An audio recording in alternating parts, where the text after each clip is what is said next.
Hey everybody.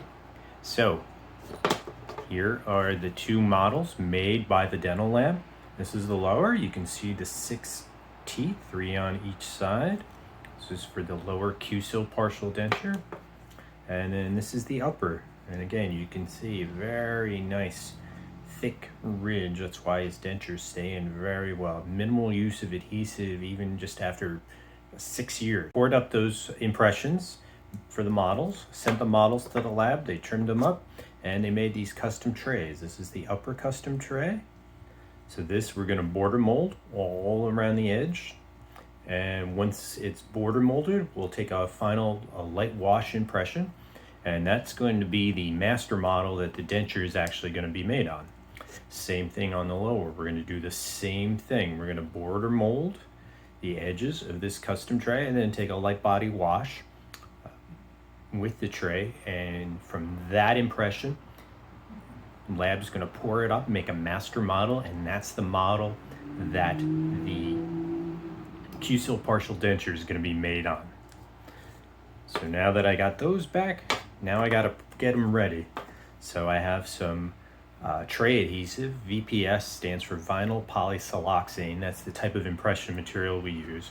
And this is an adhesive. It's basically, just think of it as like a contact cement, a rubber cement. So before the patient gets here, I'm just going to paint this all on the trays. It's a bit tedious, but this is what keeps the material from coming loose when we take the impression. So I'll just put a nice coat on the inside here.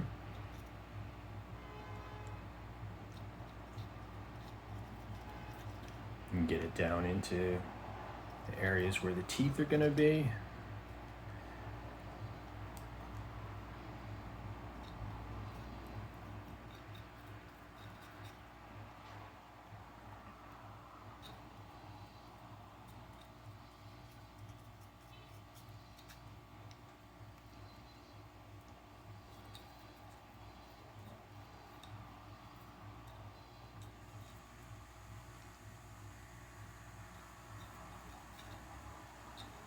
And once I got the inside all lined up, what I like to do is put a little bit on the outside edge. This is just going to help the border molding process. The material, the heavy body material that I use to border mold will stick a little bit better to the outside.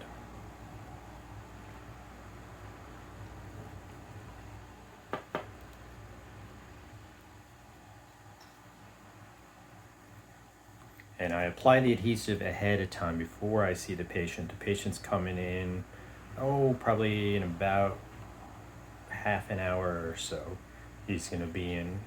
So I got to let that set up a little bit. And we'll do the same thing on the upper. For this one though, let me just pour a little bit out and then I'll spread it out, just make it a little easier. This container's pretty much shot after this. But don't worry, I have more. I got a bunch more. Spread it all around on the inside. Sometimes the lab will even drill a whole bunch of holes in the tray material to help the material lock in. They didn't this time. That's okay.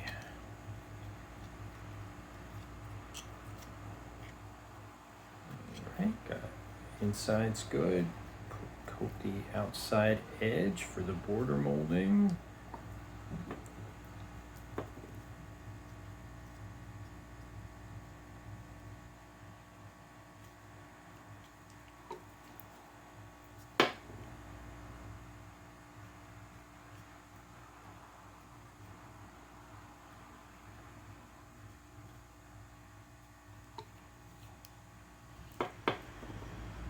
Smells like rubber cement. Take me back to elementary school art projects when we use that.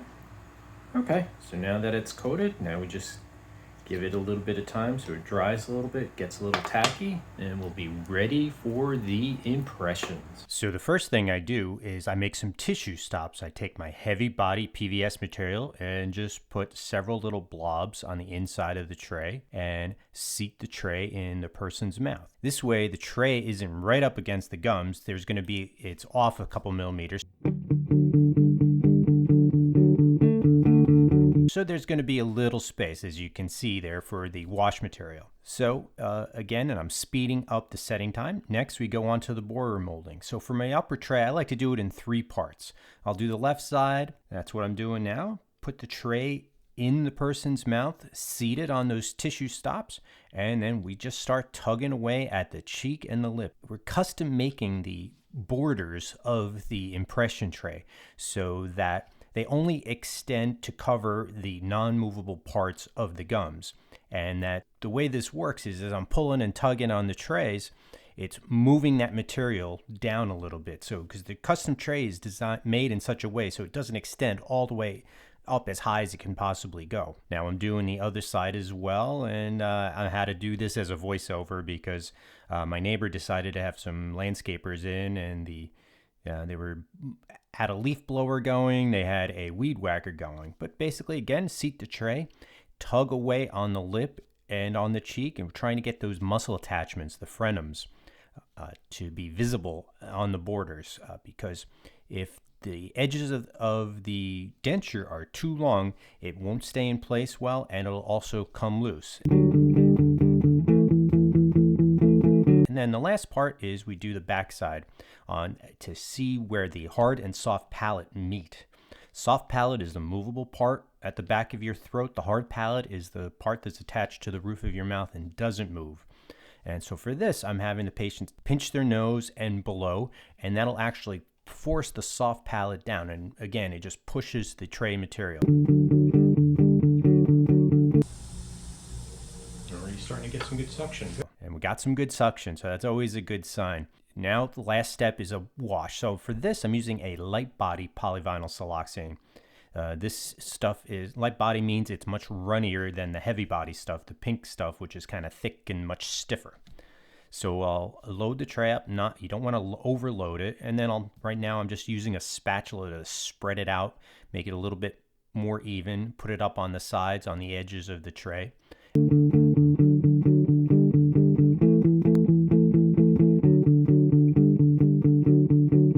And once that's all spread out again, we're taking the impression. So we insert the tray, make sure it's seated on those tissue stops.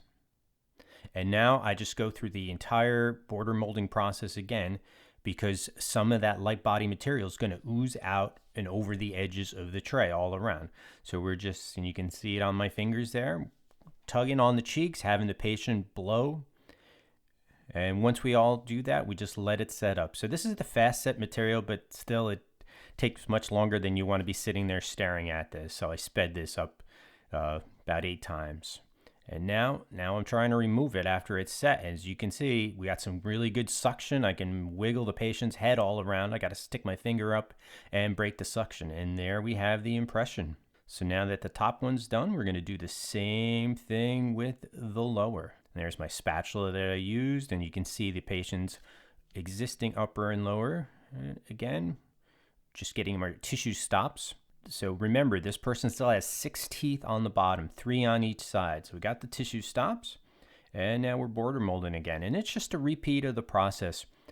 Do it the same way. Do one side, insert the tray. When I'm placing the tray in the mouth, I want to make sure the border molding material kind of stays in place and doesn't get moved around too much.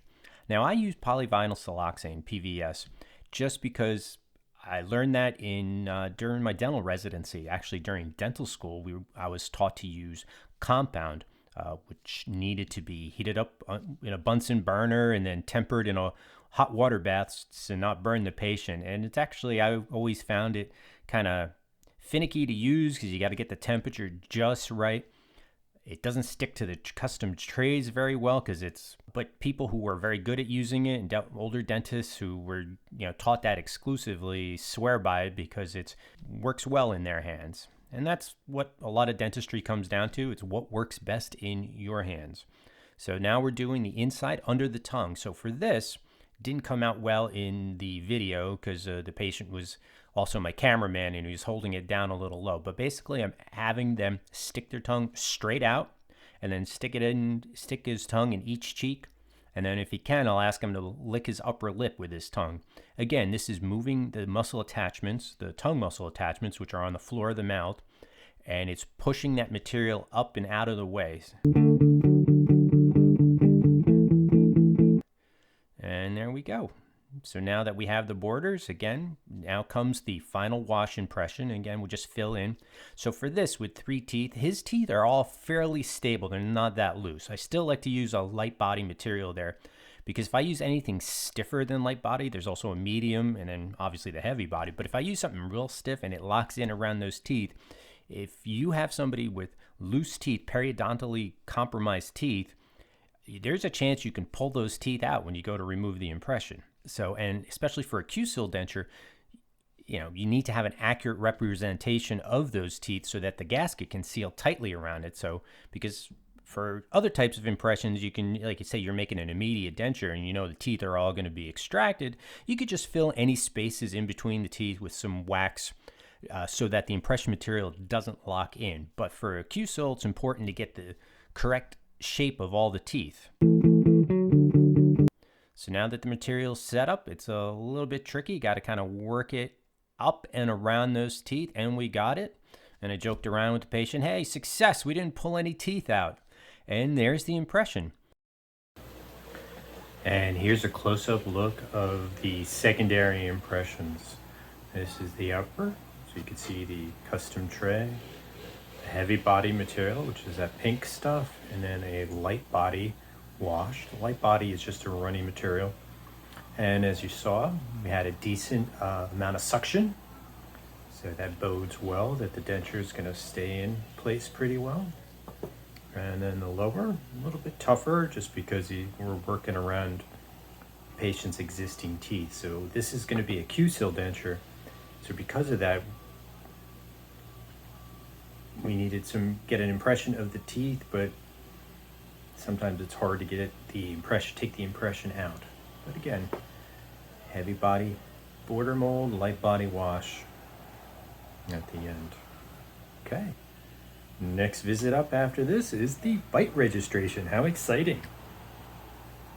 You'll get to watch me use my Willis bite gauge.